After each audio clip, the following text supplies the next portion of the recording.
Okay, we're going to move on to groomable splines, which is what we use for really short hair or really dense fur. So what we're going to do is we're going to come up here to, we're going to first select our scalp. We're going to go to descriptions, create description. We're going to attach it to our existing collection, and we're going to give this a name. So in this case, mine's going to be short hair underscore DESC. So this is going to be for the short hair. So I'm going to give her kind of like a little bit of growth here and a little bit of sideburns. The idea here is I'm going to want to kind of comb this hair because there's going to be a lot of really small fuzzy hairs that it's going to have like a directionality to it. So I'm going to come down here to Groomable Splines. So we've been previously using splines, and we're going to do Groomable Splines. You'll see it looks like this and has a little brush there. That's going to show you kind of what we're going to be doing. Click Create. And you'll notice once you've started that description that you have these little guides that are already made, and we've switched over to the grooming tab. Before we get into that, I just wanted to point out up here, we can go back to our other description, our long hair description up here, and toggle its visibility if we wanted to. Change its render settings. We haven't gone over that in depth or anything like that. And then we can come down here to short hair description. So I just wanted to show that is how you're going to be jumping between your descriptions if you need to go back and forth. So we're going to come to this grooming tab. So down here at the beginning, we're going to have these settings. And so these are going to be like general settings for all these guides. So these little guides are going to be like those guides that we use for our long hair, right?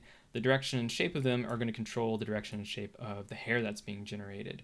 But with the groomable splines, instead of having guides that we place by hand and shape by hand, it just generates a dense amount of little tiny guides that will use brushes to change the shape of them. So instead of using a couple big guides to control the shape, we're using hundreds of small guides.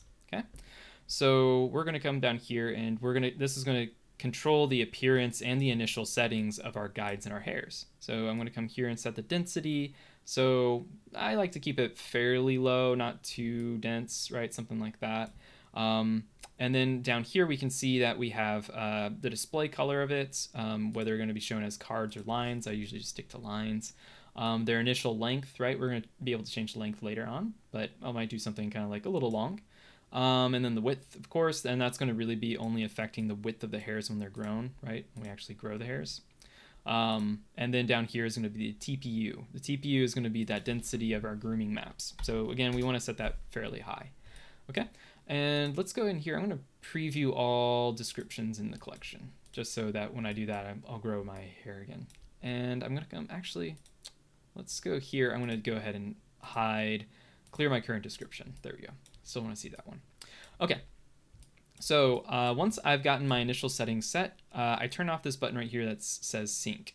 If you have this on, it's going to link whatever values is set in here to over here. So, yeah, let's make sure I'm on the right one. Short hair. Okay, so if I come over to that grooming tab and I set the length, let's go ahead and set it to sync. I already had it off. If I set it to that, you can see that those values should... Let's see really quick. Oh yeah, okay. I was modifying the wrong thing. So I set the density here to 127. You can see it's adjusting the value over here. Once we're done kind of getting the density looking good for just grooming purposes, like what we're going to be seeing and modifying and brushing over here, once you have that, you want to make sure you unsync that. And a thing to keep in mind too is that when you start changing the shape of this, kind of getting it looking the way you want it to look, if you come down here and change some of these settings like density, it's going to overwrite your groom again. So you can get around that by exporting your groom, but in our case, we're not going to. I usually just, once I set it to a density I like, I usually just ignore these parts and don't really mess around with that stuff. I might come down here, of course, once I'm done and just hide the guides. So once we've got that set up, what we're going to do is we're going to come up to here where all of our brushes are. So these brushes are going to be how we're going to give shape and direction to this character. I'm going to be kind of like stylizing this. It doesn't make a whole lot of sense the way I'm going to be doing it for what this type of hair is, but I'm going to assume that especially compared to like a medium length hair, actually let's go ahead and just make it a little bit more medium length. So we'll just make this a little bit more medium length. You know, our hair is going to start to have weight to it. It's going to have directionality, like the hair prefers to grow in certain directions and patterns on the head. Like for instance, the neck, it wants to go down the neck and then towards the nape or the back of the spine. The sideburns are going to kind of come down the cheek. And everything's going to have a certain direction. I'm not going to go super fancy into this or super crazy trying to make it look accurate. I just want to show you guys the general premise. So anyways, these brushes up here are going to be what helps us get that shape. So the first brush, the length brush, is going to be growing our hairs to a target length, right? So this is the target length this is the degrees of length it's going to add to every time I run my brush over it. If I wanted to make my hair shorter, so let's say I wanted the goal length to be like 0.1, you'll notice when I drag over here, nothing happens. And so if you need to go in a negative direction, you would just set this to a negative value, so negative 0.1. You'll see now I can shrink my hair down. Control Z that. I'll set that back to a 0.1. So yeah, the length is going to do exactly what you think it does. It's just going to set, you just choose a length that you want the hair to grow to, and you're going to just run your brush over, and it's going to eventually grow until it gets to that length. So you can see it gets to about 3, and then once it gets to 3, it stops. I'm just going to Control Z that back. Okay. The width, we're not going to see the effects of the width while we're doing it in here, because this is going to really only apply to the primitives that are generated by the XGen preview. But this is going to do exactly what you think it is. You can change and paint the width of hairs in particular areas. I personally don't usually use this one that much. I'm going to skip over the pose for just a second. The orient and the bend and the elevation are all going to be changing the angles of the hair. So orient is going to be essentially taking the bottom portion of the hair and bending the hair along that bottom area, right? So it's essentially going to kind of like angle the entire hair for the most part into a particular direction, right? So that whole hair is going to be relatively straight on the top parts, and then it's just going to angle into particular directions. Compared to that, the bend is going to be affecting more of the shape up top, right? So you can see the base kind of stays in place, but the top portion is going to change shape. So it's actually the shape of the hair is going to change. I don't use those ones particularly too much. You totally can, but the pose brush does both orient and bend at the same time. So you can see it has orientation and bend. Usually use these settings by default, but this brush is essentially going to be your main shaping brush. This is where you're kind of controlling the direction of the hair and how it's going, right? So in this case, I might have my hair kind of grow, you know, up around the ear a little bit. This part down here comes down this way. As it gets towards the back of the head and towards the neck, it's going to go down and move in towards the nape of the neck, right? I might come back in here in some of these areas and start shrinking some of the hair. And then, you know, if the sideburns, I might come down here and just have that, you know, the sideburns would come down this way, and it would start to kind of group together, right? So that's going to be our main brush that we're going to be using most of the time.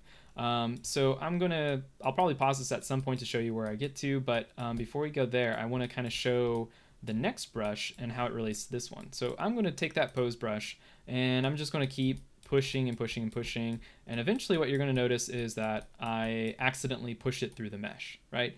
And that gets really annoying. You can come back in here and try to pose it back out, but this elevation brush, you can set the hairs to rotate on the surface to a target angle. So right now they're kind of falling below the surface, which would be below 0. And so I can choose the target angle I want to go to. So in this case, I want it to be just barely off of the surface. So I'm going to do like about 10 degrees or 5 degrees. So I set to like 10 degrees, right? And then this degree, the goal angle I set to 10 degrees. And this thing right here is going to be, again, the rate at which we're adjusting this value to match the target. So in this case, this is the rate at which we're increasing the degrees so that we're elevating the hair to that target angle. So when I run that over there, you can see it slowly lifts those hairs up until it reaches 10 degrees. All right, if I went higher, if I did, let's say, towards a target goal of like 90, let's just do that. You can see as I run over it, they're going to eventually keep going until the hair stands up all the way up to 90 degrees.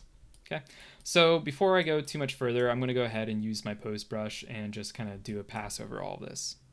Okay, so here's kind of where I landed. I just did one side because we're going to mirror this across. And I just went ahead and shortened this a little bit, but you can see I just used that pose brush to get a general direction to this. Okay, so once we've gotten that kind of set, what we might want to do, I'll continue with the brushes in a second, but usually when we're working our groom, we tend to try to work on one side. As far as I can tell, there's no mirroring options in terms of working as symmetry like you would in Maya. if you're doing modeling or something like that. But there is a mirror function of flipping or copying one side to the other.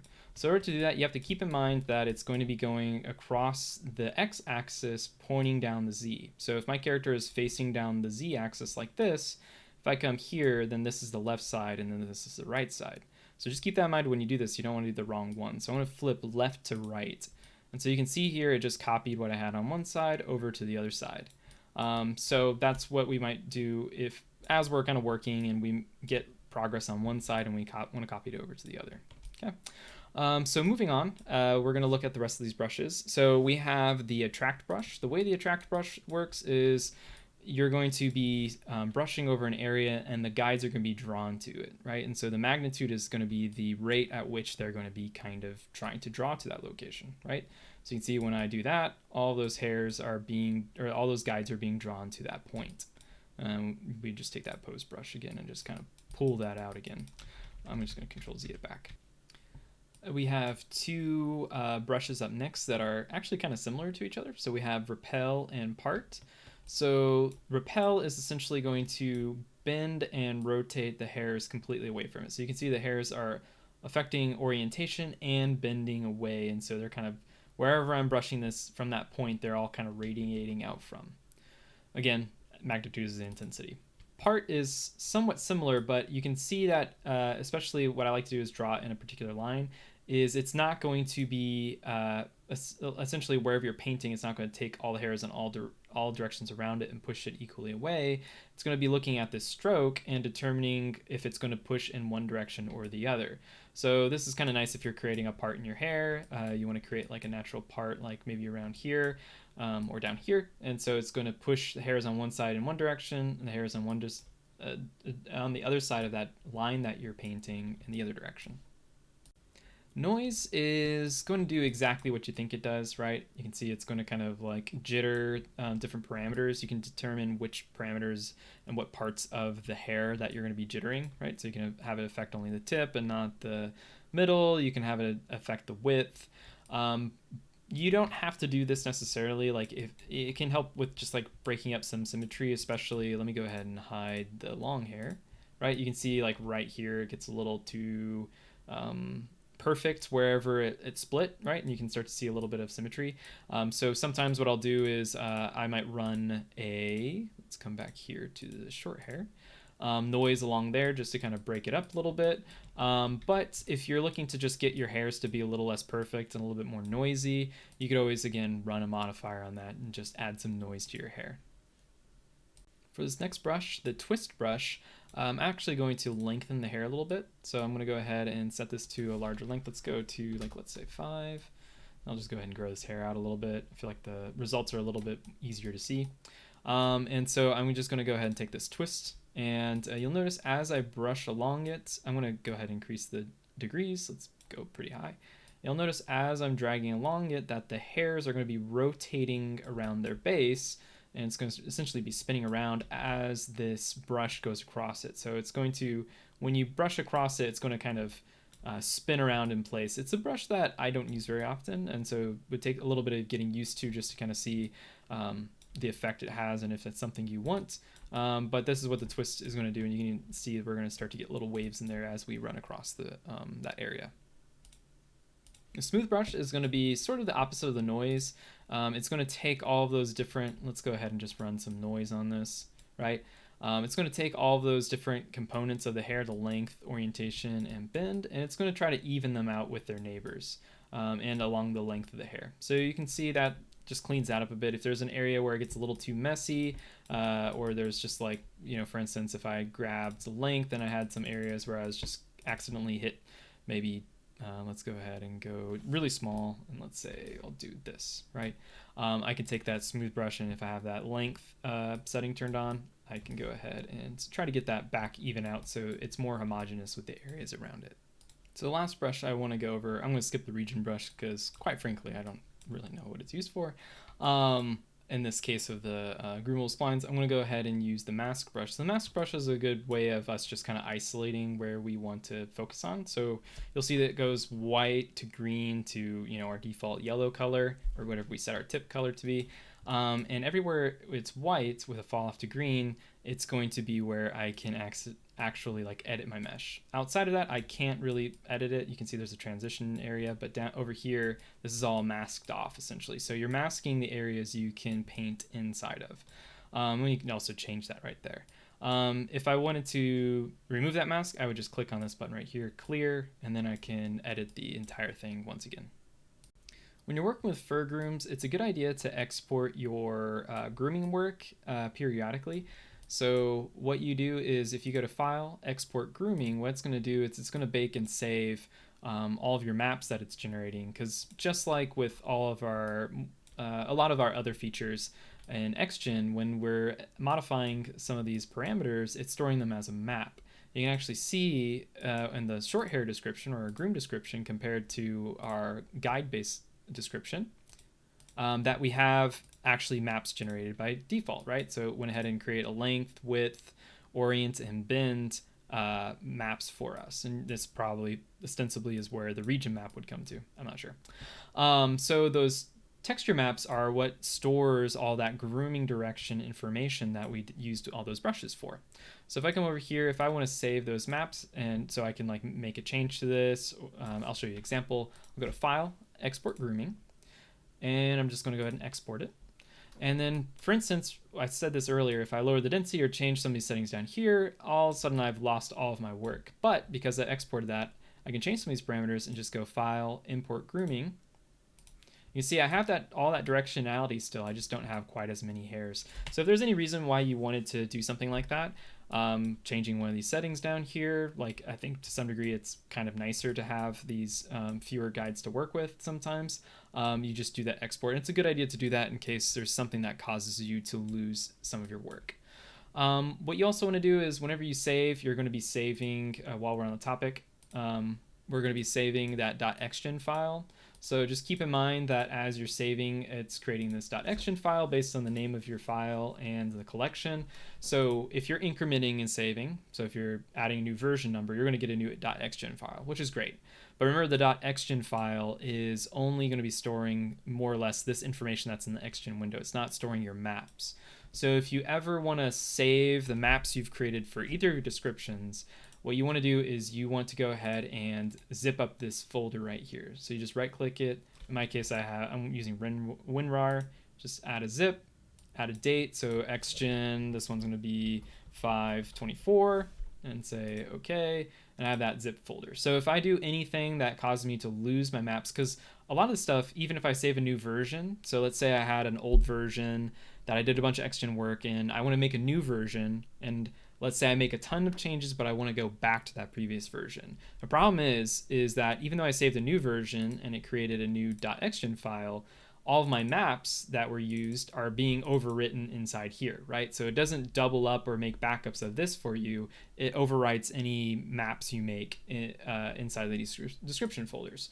So if we want to keep all this stuff or call it back later on, that's where we take that XGen folder and we add it a zip file. So if I, for any reason, so I'll go ahead and extract here, and you'll say, do you want to replace it? Yes, or I can extract it to a new folder, copy paste any of the things I didn't want to, and then I can get all those maps back. So just as a reminder, XGen for both short hair or the Groomable Splines and the long hair guide-based hair descriptions stores a lot of your information as maps, ptext maps. Ignore that hair to follow thing that I accidentally put that on a different model. So again, this is going to be all these settings in the primitives and modifiers are going to be very similar to what we had when we had our longer hair. So let's go ahead and bring back our longer hair. We'll go ahead and show that. And we'll come to our shorter hair and just update this. At this point, if I like all the directionality of my hair, I might go ahead and go to my grooming. I might hide the little preview hairs. And I'm going to have to change the settings for these, of course. So I'm going to come in here, and since I already have maps for them, if I want to, I don't have to use the map. So in the case, I didn't really mess with the width at all. So I'm just going to set this to a value. So I'm going to do 0.01, and click apply or accept, and then we'll just refresh that. And I might set this to update preview automatically, right? And then I could do the same thing for the length, right? If I didn't paint or brush specific lengths on my hair, if I did, then what I could do is I can add a multiplier on top of it, right? I can come into here and I'm just going to go to here, and then I might just add like $A equals, let's say 1.80, and then I'm just going to add that pound sign so I can comment, and I'm just going to say 0.0 comma 1.0, or let's say 4.0, so we can get up to 4, and then just add that to a new line. Remember, I have to make a semicolon, and I did not do that. And then on this one I might store this one in $B, doesn't really matter. So there, semicolon, and then I multiply $A times $B, and click apply. It's multiplying by 1, so it's not really changing, and then I can just use that to multiply on top of whatever I groomed. And so a lot of that stuff is going to be just the same, right? Come down to the modifiers, add a modifiers into this modifier stack. Let's do noise, right? And so we can just add noise. Let's go ahead and grab that, reset to a slider, and we can just kind of slowly increase that. And it's pretty much the same as a long hair groom. So, and I can also paint density, right? If I don't want hair growing out some of these areas, I would just paint a map in that mask right there. So that's pretty much it. Hopefully this all makes sense. This is all going to be for just creating the grooms for the most part. We'll have a different series hopefully for doing dynamics and working with the other technical components of XGen. There's going to be some other parts that I might want to cover later, like using curves to generate guides, or using the tube groom feature, which you can find on this long hair one down here, tube groom, which will convert pieces of geometry into guides. So you can like sculpt out big chunks of hair and really get like the volume of it figured out, and then generate guides based on that. But that's all I wanted to cover for this series, so hopefully it was easy to follow along.